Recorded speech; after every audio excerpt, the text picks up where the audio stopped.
Alphonse Gabriel Capone was born in Brooklyn, New York, in January 1899. His family came from Italy and wanted peaceful lives in America. His father worked very hard and repaired hair during long days. His mother stayed home and cared for many young children. The family lived inside small rooms with little money for comfort. Young Al loved street games and exciting stories about powerful neighborhood men. Teachers noticed his strong personality and his quick temper during lessons. Many classmates feared Al because he often started fights during arguments. Still, some boys followed Al because his confidence looked very impressive. One day, a teacher hit Al because classroom behavior became terrible. Al became furious and never returned to school after punishment happened. This important decision changed his future life in dangerous directions later. Without school, Al spent more time near violent neighborhood street gangs. Older criminals noticed Al and liked his fearless behavior during difficult situations. Soon, Al joined small gangs and learned illegal activities from experienced criminals. He carried messages, watched streets, and protected older gang members regularly. These gangs gave young boys money, friendship, and feelings of dangerous power. Many poor teenagers wanted respect and fast money from criminal street life. But another shocking event soon changed Al Capone forever during adulthood. A gangster named Johnny Torrio became very important for young Al. Torrio acted calm, smart, and careful during dangerous criminal business meetings. Young Al admired Torrio and copied many behaviors from experienced gangsters. Torrio taught Al how organized crime could create huge illegal profits everywhere. He explained gambling, alcohol smuggling, and protection payments with serious patience. Al listened carefully because criminal success looked exciting and extremely profitable. Soon, Al started working inside bars and clubs around dangerous neighborhoods. He worked hard and earned respect from important gang leaders around Brooklyn. Many people noticed Al because his confidence looked strong and unforgettable. During one violent fight, another man attacked Al with a sharp knife.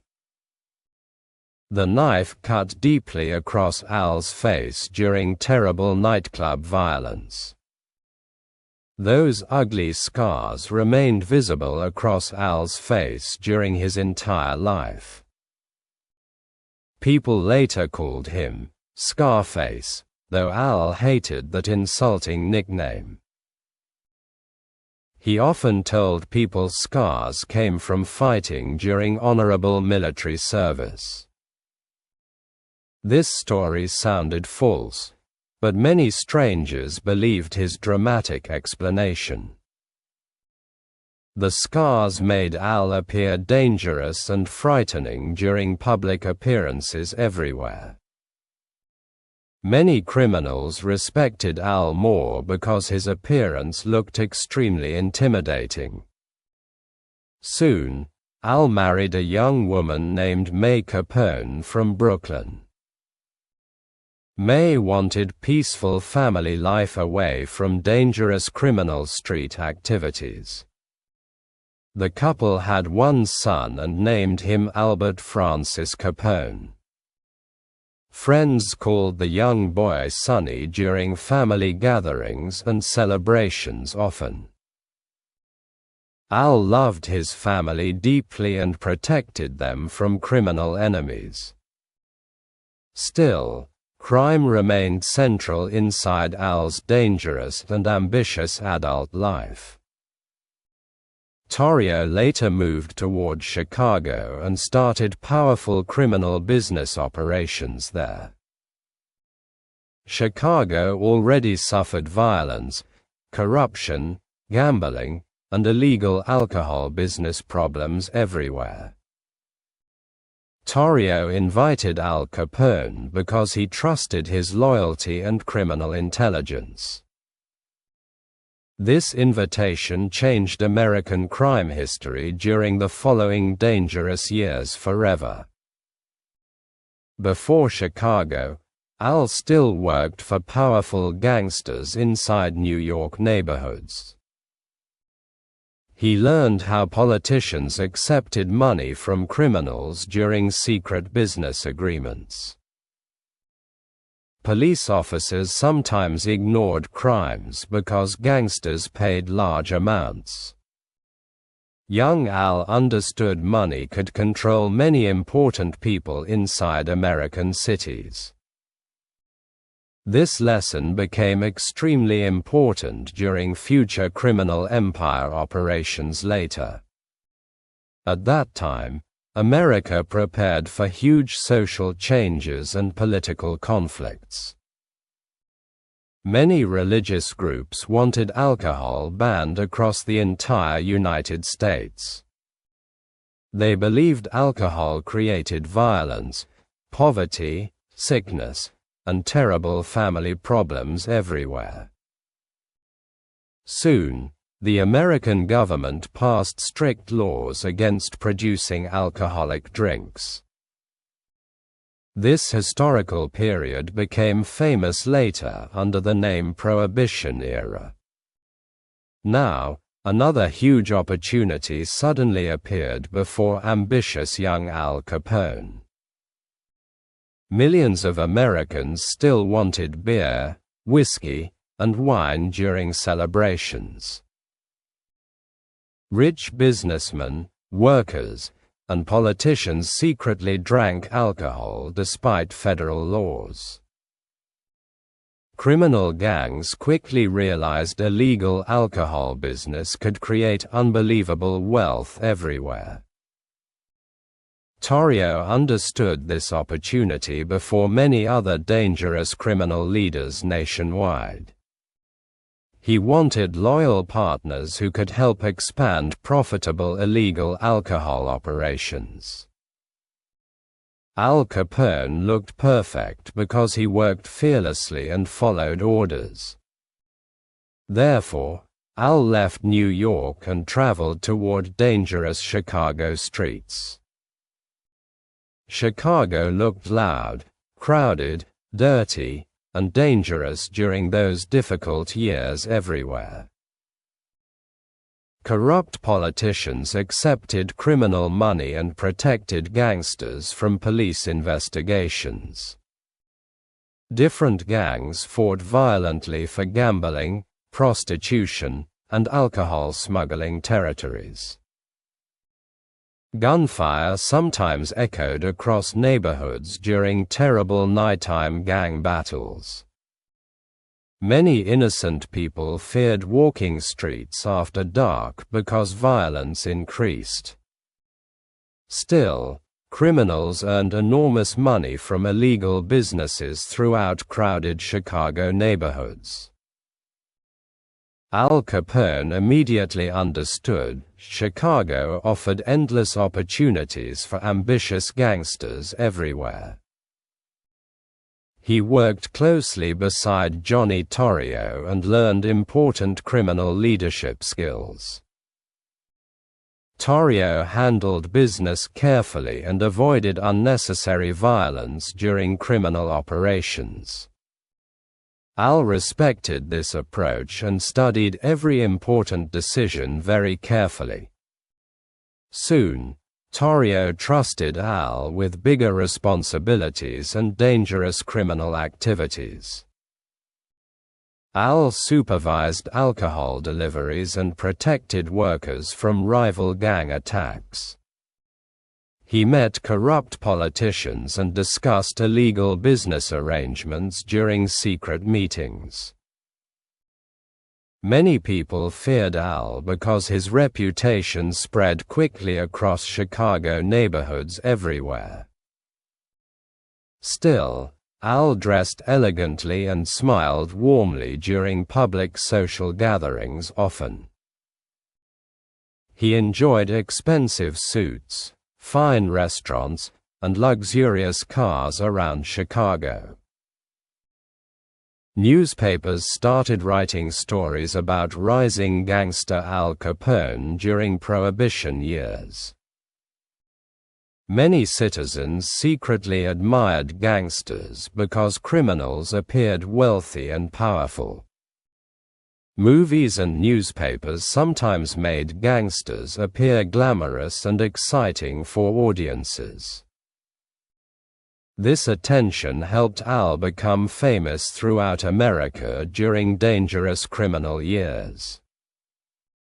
But violence soon exploded between rival gangs across Chicago streets very brutally. Different criminal groups wanted control over profitable alcohol smuggling businesses everywhere desperately.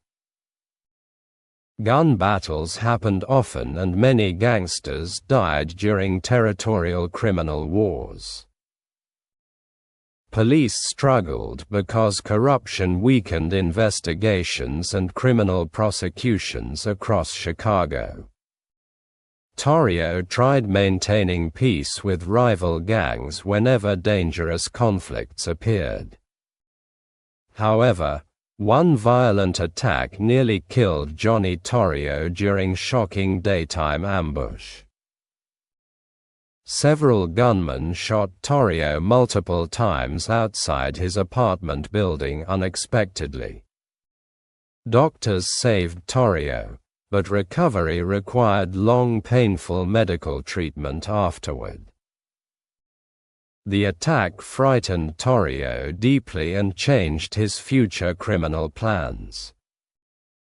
He decided retiring looked wiser than continuing dangerous Chicago gang leadership responsibilities. Before leaving Chicago, Torrio made one very important decision about future leadership. He selected Al Capone as leader of the powerful Chicago criminal organization. This moment transformed Al Capone into America's most famous gangster very quickly. Al now controlled gambling, prostitution, and massive illegal alcohol operations throughout Chicago. Thousands of workers followed orders from Capone during criminal business activities. He earned unbelievable amounts of money every single week from illegal enterprises. Some reports claimed Capone earned millions yearly during peak Prohibition business operations. His luxurious lifestyle became famous across newspapers throughout the entire United States. Capone bought expensive furniture, diamond jewelry, and beautiful tailored suits regularly everywhere. He visited elegant restaurants and entertained important guests during lavish parties. Many people recognized Capone immediately because newspapers published countless photographs constantly nationwide. Still, another dangerous gangster prepared challenging Al Capone for criminal control soon. A violent conflict approached quickly, and Chicago streets would become terrifying battlefields. Many innocent citizens soon feared random bullets during brutal gang warfare everywhere.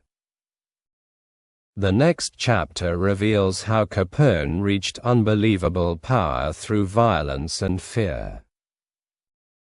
Al Capone now controlled one powerful criminal organization across dangerous Chicago neighborhoods. His gang earned huge profits from illegal alcohol during American Prohibition years. Capone employed drivers, bodyguards, bartenders, smugglers, and dangerous gunmen throughout Chicago. Many police officers ignored crimes because Capone paid large bribes. Some politicians secretly accepted gangster money during private meetings inside luxurious restaurants. Capone understood corruption helped criminals avoid punishment during difficult criminal investigations. He used money carefully and built strong connections with powerful city officials. Still, one dangerous rival challenged Capone for control over illegal alcohol businesses. A gangster named George "Bugs" Moran led another violent Chicago criminal organization. Moran hated Capone deeply because both gangs wanted profitable territories desperately everywhere. Gun battles happened often between gang members across crowded Chicago streets. Citizens feared sudden violence because innocent people sometimes died during gang attacks.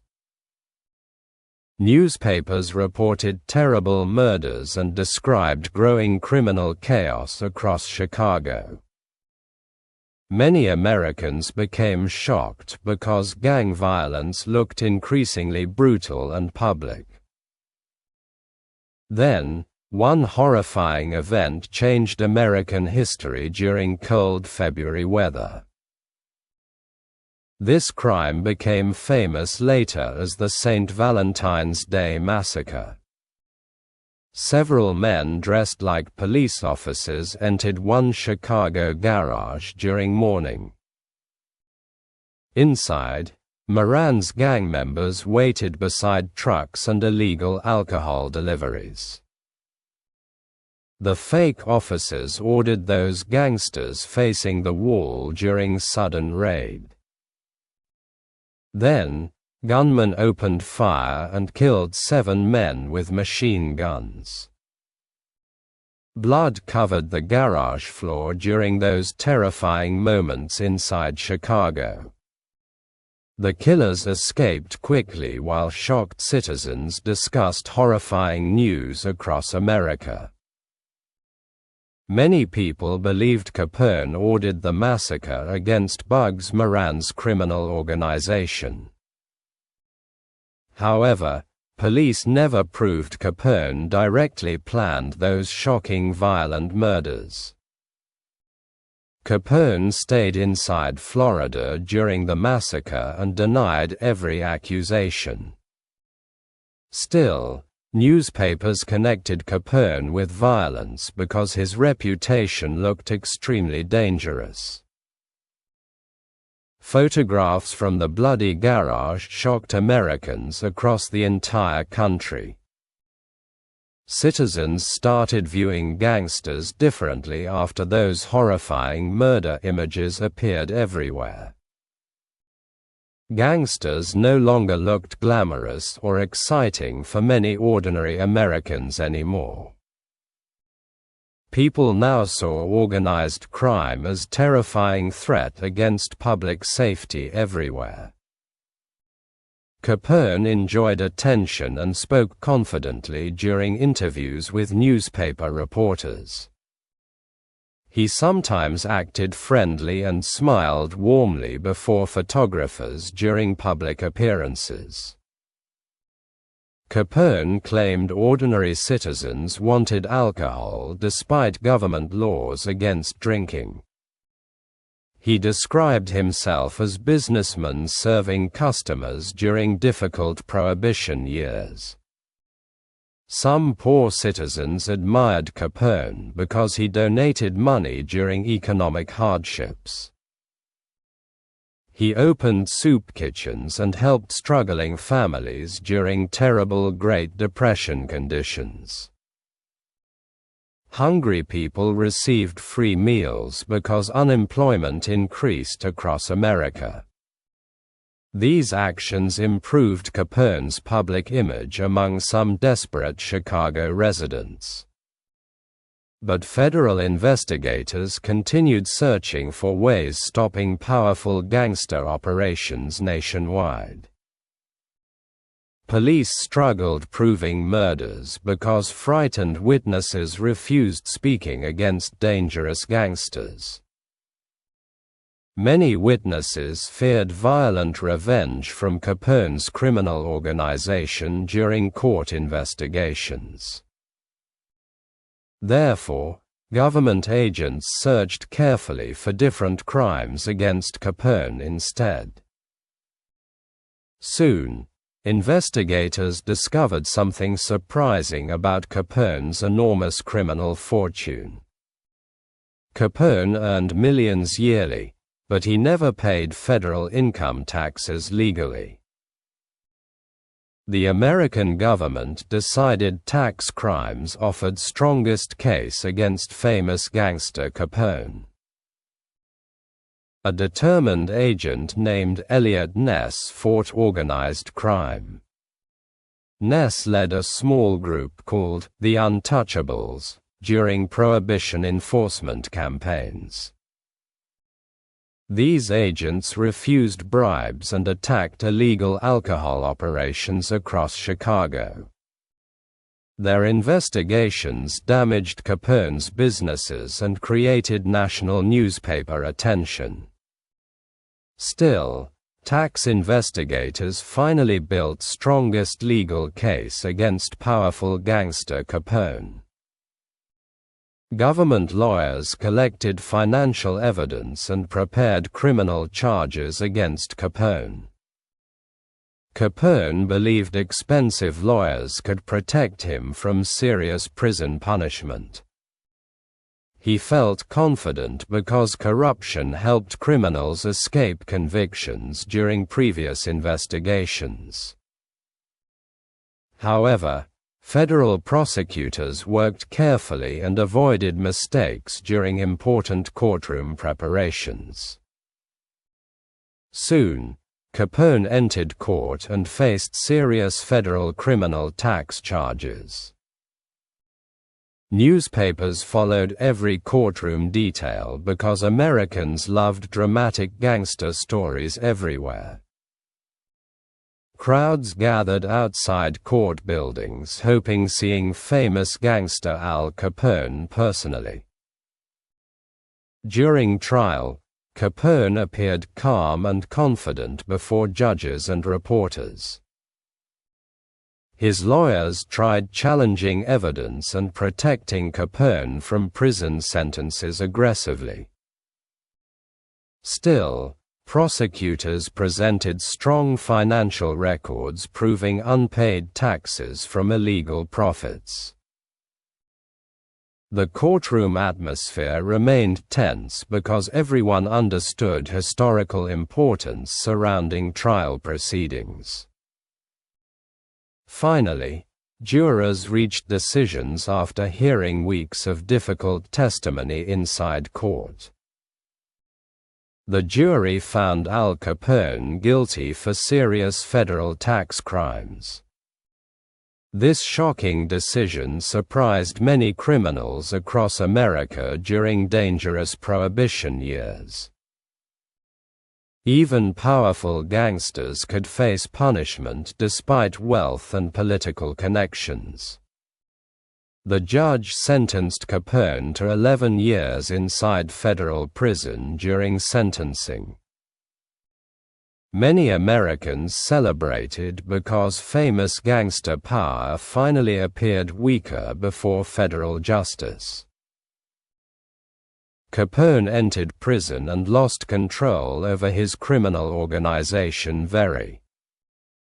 At first, prison guards treated Capone differently because his fame remained enormous.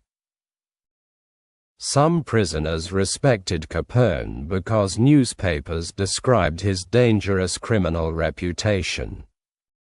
Still, prison life looked harsh and unpleasant compared with luxurious gangster lifestyles. Capone missed expensive restaurants, elegant suits, and freedom across Chicago streets. Later, prison officials transferred Capone toward famous prison island Alcatraz Federal Penitentiary. Alcatraz held dangerous criminals and enforced strict discipline against violent prisoners constantly. Guards watched prisoners carefully and prevented special treatment for famous gangsters. Capone struggled inside Alcatraz because prison rules felt extremely strict and lonely. His health also became worse because untreated illness damaged his brain gradually. Years earlier, Capone caught serious disease and ignored proper medical treatment. Now, sickness created confusion and memory problems during difficult prison years. Eventually, prison officials released Capone because his physical condition became extremely poor. He returned toward Florida and lived quietly beside family members during final years. The powerful gangster now looked weak, confused, and very different from previous years. Friends noticed dramatic changes in Capone's behavior during private family conversations frequently. His criminal empire disappeared while newer gangsters controlled illegal businesses across Chicago. America also changed because Prohibition ended during 1933 across the nation. Legal alcohol sales returned and destroyed huge profits from illegal smuggling businesses everywhere. Capone spent remaining years fishing, resting, and avoiding public attention beside family. His health continued worsening because illness damaged both body and mind severely. Finally, Al Capone died in Florida during January 1947. He was only 48 years old when death finally arrived unexpectedly.